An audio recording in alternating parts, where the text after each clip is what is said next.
The year 2010 was a year characterized with a lot of activities that put the efficiency and effectiveness of the Nigerian police force to an acid test.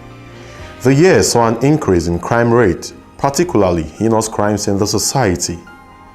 Apparently, the successes recorded by the Nigerian police force are somewhat silenced police critics. In January 2010, the Nigerian police force mapped out different strategies that would enable it conduct free and credible elections in Anambra State. The then Inspector General of Police, Ogbonna Okechukwu Onovo, summoned all political party aspirants of the Anambra gubernatorial race and party officials to the lowest-headed house, Force Headquarters Abuja, in order to have an interactive session with a view of coming to terms with the political actors in the state. It will be recalled that prior to the Inspector General of Police summon, the polity of Anambra State was overheating and unsafe. Many fear that the elections will not be peaceful, as it is imminent that violence would erupt at the polls. At the end of the meeting with Anambra State political actors, the former Inspector General of Police made every party representative sign a memorandum of understanding. The much anticipated Anambra election came and gone, and was adjudged one of the first elections ever in the country, owing to the intelligence employed by the then management of the Nigerian police force in tackling difficult situations. In February, Jos, the Plateau State capital, witnessed an unprecedented devastating crisis that made most children orphans, mothers and fathers heartbroken over the loss of their loved ones and property. The crisis was the worst in the history of Jos, as most locals fled to the Police Staff College, Jos, to seek refuge. The management of the college was faced with an unexpected responsibility of catering for the basic needs of over 2,000 refugees. The humanitarian gesture displayed by the management of the Premier College goes to show that despite the statutory obligation of providing security for both lives and property of the citizenry, the Nigerian police force is definitely a friend to the Nigerian public.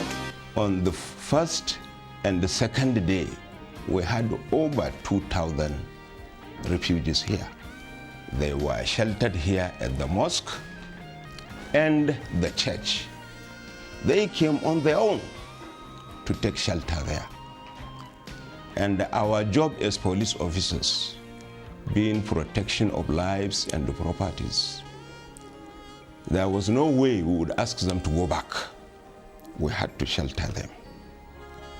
Sheltering them alone is not enough.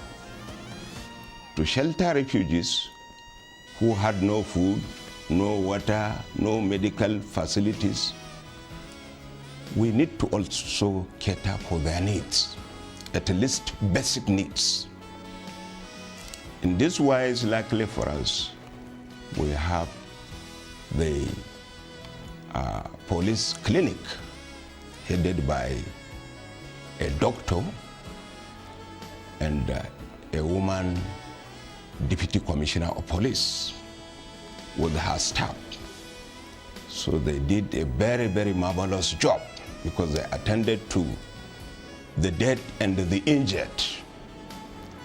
In fact, our clinic was full to the capacity. We had to start evacuating them from here to just specialist hospital and the Judes.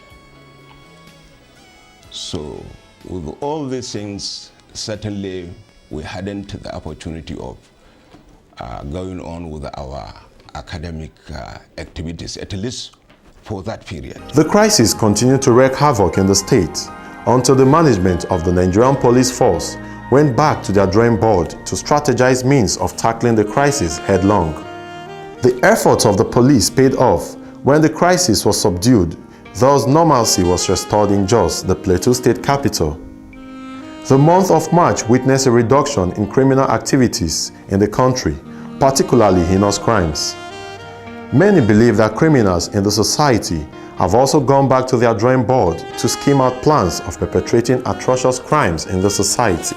The months of April and May attested to the suspicion of most Nigerians as hoodlums in Abia State went on armed robbery rampage. The armored criminals took over Aba, the Abia State capital, forcing most businesses and banks to shut down. The men of the underworld held the commercial city of Aba hostage for days while carrying out their criminal activities in broad daylight. Again, the Nigerian police force proved to Nigerians that they are capable and ready to tackle crime and criminality in the country. The gallant officers of the force dislodged the infamous criminal element that denied the boisterous city of Aba peace in recent times. Just when the police thought they had salvaged Aba from the hands of the men of the underworld, the city was ravaged by yet another heinous crime. This time, it was kidnapping. Most youth in the region engage in kidnapping activities for the sole purpose of collecting ransom from their victims. In the past, robbery was done in secrecy and not in the open as it is obtained in Aba. Also, kidnapping, which started in the Niger Delta, was employed by so-called freedom fighters in the region as a means of showing the government the level of their grievances in order to spur the government to attend to their basic needs. Alas, the objective of kidnapping today is for the sole purpose of amassing ill-gotten wealth from their victims and families. These crimes pose a huge challenge for the Nigerian police force, as the criminals they were combating were well equipped with sophisticated weapons. Notwithstanding, the brave men of the Nigerian police force took control of the situation and forced the hoodlums to flee from the state. However, arrests were made, while those that were lucky took to their heels to other neighboring states.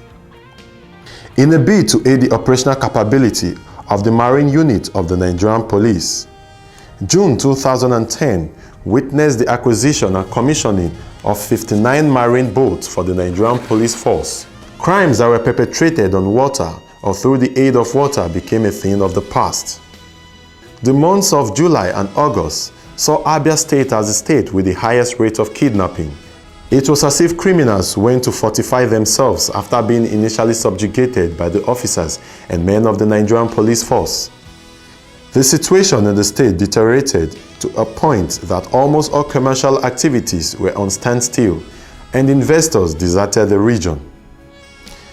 Kidnapping became the order of the day as both old and young were victims of this despicable crime. Most Nigerians were victims of this atrocious crime. Many did not live to tell their ordeal, and many were meant to go through traumatic and excruciating experiences. The management of the Nigerian police force did not lose a wink of a sleep throughout the period of the kidnapping frenzy that seemed to gain prominence, particularly in the southeastern states. Series of workshops and seminars were organized that were aimed at coming up with solutions to kidnapping in the country, among which was the Alumni Association of the National Institute, ANI, who organized a one-day emergency brainstorming section on kidnapping. Series of papers were delivered by the invited speakers, highlighting the cause of crime and criminality in the society, and profiling lasting solutions to the menace of kidnapping and crime in general, especially amongst youths. What are the specific impacts of kidnapping on national security? I think the first is the one that I think is commonly alluded to, and that is the cost of doing business in Nigeria. The fact that not just kidnapping per se, but insecurity generally has a far-reaching impact on investors' willingness to invest in Nigeria. Of course, World Bank data and so on show how the ranking of Nigeria in terms of doing business has declined. But for me, this will refer essentially to big businesses. It is the big men terrain. But what about the impact on businesses, on small-scale businesses, on the small trader in Nigeria? What is the impact of kidnapping? And I go back to the Abai-Kote-Bene route and the kind of stories that I have had repeatedly. That is of small traders from Akwa Ibom going to Aba who are repeatedly harassed and sometimes kidnapped for recharge cards. That for me is where it hurts the economy even more. Today, the graduates we produce are not competitive. That means for the next generation of 20 years, you are not likely, except for a few of them, you are not likely to have young people that will be able to manage your economy in a globalized economy. You are not likely to have people who will be able to manage your police force in a globalized transnational policing system. You are not likely to have graduates that will be able to manage, so you are likely to be recolonized. You are likely to be recolonized because you do not have an effective and efficient education. Don't be deceived by the expansion in private universities. They are merely going to deepen the crisis of incompetence. And why is that? By the time the first private university was established, Nigerian universities were short of staff by 40%. That is just the public university that were in existence. We've doubled the university. Where do you think you'll find? Just go to any of the private universities, you will find that departments have 2 lecturers. In the public university, they probably have no less than 10 or 15. So that is not the solution. So we need planning from that so that we can find young people who will come and actually have pride in the knowledge that they have, in the competence that they have, wanting to serve their nation, not in robbery, not in kidnapping, not in simply wanting to amass wealth. While the police was faced with security challenges in southeastern Nigeria, the force made a huge success in Ebonyi State, the south of the nation. The Ezza-Ezelu communal war that defied solutions in the past was resolved, thanks to the intrepidity and intelligence of the officers and men of the force. Travelers plying Enugu-Abakaliki Road were also victims to the ruthlessness and cannibalism of the warring communities. It was also reported that before carrying out any execrable acts, members of the conflicting communities were fortified metaphysically by a cripple who doubled as a chief priest in order to prevent bullets and blade from penetrating their skins. This bitter rivalry between both communities went on for years, unchecked and uncurbed, until the Nigerian police force was challenged to rise up to the occasion. The then Police High Command deployed over 1,000 mobile policemen in the area to dislodge the hoodlums that have refused to bury the hatchets. In no distant time, the gallant men of the Nigerian police force took control of both communities. Thus, peace was restored to the Ezza-Ezelu communities of Ebonyi State. In September, the dreaded Boko Haram sect struck again, leaving behind their usual trademark of corpses and destroyed government structures and facilities. The anti-Westernization sect was at it again, destroying anything that depicted Western culture and killing those who opposes them. It would be recalled that the former Inspector General of Police, Ogbonna Okechukwu Onovo, was welcomed into office as the 14th Indigenous Inspector General of Police with Boko Haram crisis, and left the force still fighting Boko Haram. Again, the Nigerian police force have been able to arrest the ugly trend and clip the wings of the members of the sect. The leadership of the former Inspector General of Police was characterized with huge security challenges, adding credibility to the fact that policing a nation like Nigeria is a Herculean task meant for those that are highly experienced and gallant in the act of policing.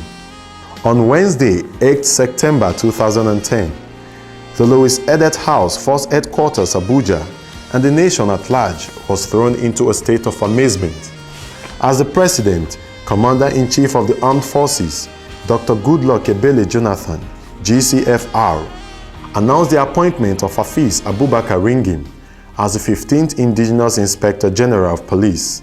On 13 September 2010, the retired Inspector General of Police, Ogbonna Okechukwu Onovo, arrived in Louis Edet House for the handover formality. On arrival, the outgone Inspector General of Police was courteously received by the officers and men of the force. The former Inspector General of Police later went on to inspect the Guard of Honor for the last time as an Inspector General of Police of the Federal Republic of Nigeria.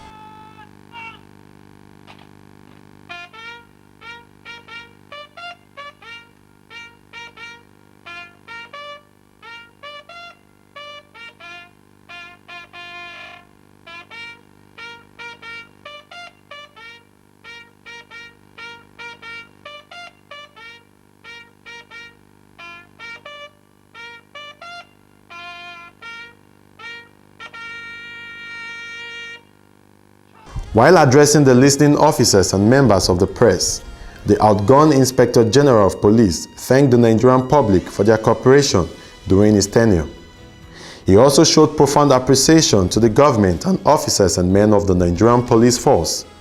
Addressing police personnel and journalists for the first time as the 15th Indigenous Inspector General of Police, Hafiz Abubakar Ringim promised to provide the force visionary leadership and to take the force to an enviable position. Later that month, the newly elevated Inspector General of Police, in company with the Minister of Police Affairs, attended a workshop on capacity building for police personnel. It was the maiden seminar the Inspector General of Police attended since assumption into office. In October, all roads led to the Eagle Square, Abuja, venue of the nation's Golden Jubilee celebration. Amidst the pomp and majesty of the occasion, a twin-car bomb exploded, claiming the lives of about 14 persons and destroying properties worth millions of naira. The effect of the bombing was felt globally, as there were foreign diplomats in attendance at the Eagle Square, which was few kilometers away from the explosion scene. Intelligence reports revealed a warning prior to the unfortunate incident. The police did not discard the warning, as security measures were put in place in order to avert any such occurrences. Alas, the evil plotters slipped the police as a result of the beehive of activities around the Eagle Square on that fateful day. It will be recalled that part of the precautionary measures put in place by the police was the divergence of traffic entering into the Eagle Square. As a result, the number of casualties recorded was on the low side. We had deployments on ground. We have the bomb squad support from all across the country. And we isolated the Eagle Square, which was scanned all through the night up to the time the parade was taking place. So we had good deployment on ground. We had a good number of officers that were present, that had been properly briefed.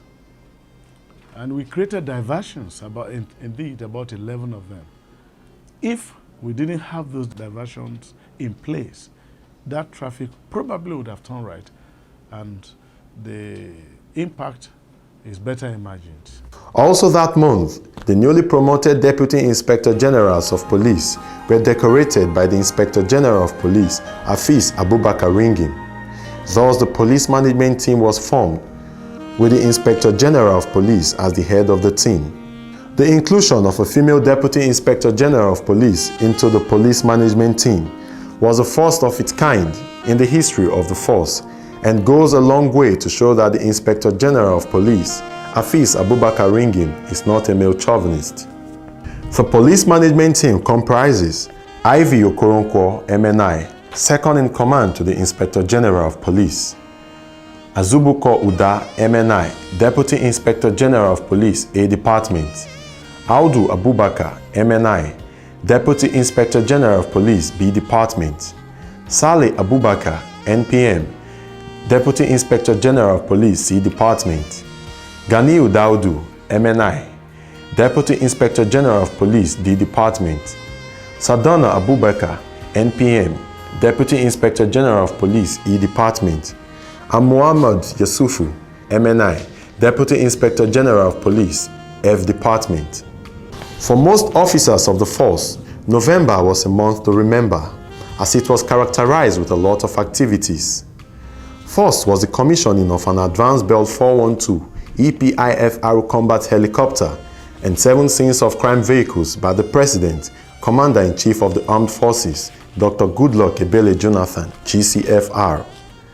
The combat helicopter, enabled to undertake nocturnal surveillance, will aid the operational striking force of the police, while the 7 scene of crime vehicles will enable forensic experts detect crimes easily using sophisticated technology equipped in the scene of crime vehicles. Second was the pull-out parade of the outgone Inspector General of Police, Ogbonna Okechukwu Unovo, organized by the Nigerian Police Force at the Eagle Square, Abuja. It was a colorful event characterized with mixed feelings.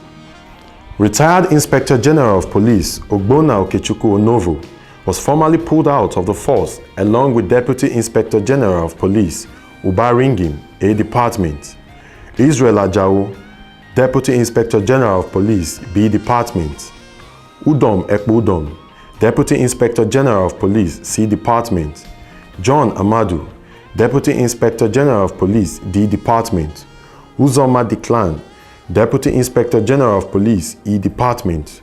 And Olusegun Efuntayo, Deputy Inspector General of Police, F Department. In his valedictory speech, the retired Inspector General of Police listed his achievements and urged officers and men of the force to give the incumbent Inspector General of Police maximum support and cooperation. Later that month, the Inspector General of Police, Hafiz Abubakar Ringim, had his maiden conference with senior police officers, where he read out his agenda for the force. I was appointed the 15th Indigenous Inspector General of Police at a time our organization was going through institutional as well as structural reformation in line with globally accepted standards. We are all aware of the structural changes we are talking about. The changes include the basic reform in infrastructure, in manpower deployment, and resources deployment, as well as the upgrade in the total concept and perception of what is called the Nigeria Police Force. We have started overhauling and downsizing the Police Mobile Force, the PMF. This is for optimal professionalism and efficiency. As we all know, it is the traditional role of the Police Mobile Force to serve as the operational punching arm of the Nigeria Police Force, thereby providing succor in the protection of lives and property. The PMF should be the last resort by the police in dealing with very tasking and riotous situations. Albeit, as it is now, it is always the first resort. The situation must be reversed. The other units we would structure in the future, the nearest, shortest possible future, are the Federal Highway Patrol, the Border Patrol, the Surveillance and Intelligence Units, as well as the Anti-Robbery Units.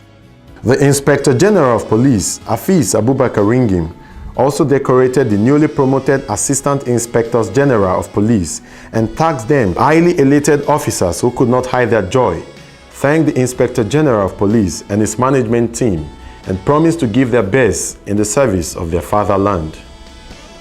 Funny how time flies. Year 2010 have come and gone, but the achievement of the Nigerian Police Force will continue to re-echo. Therefore, the Police High Command should do a reprisal of their activities for the outgone year in order to see the areas that need improvement and to correct the mistakes recorded during the year. And as peace-loving Nigerians, we should strive to support the police with useful information in order for them to serve us better.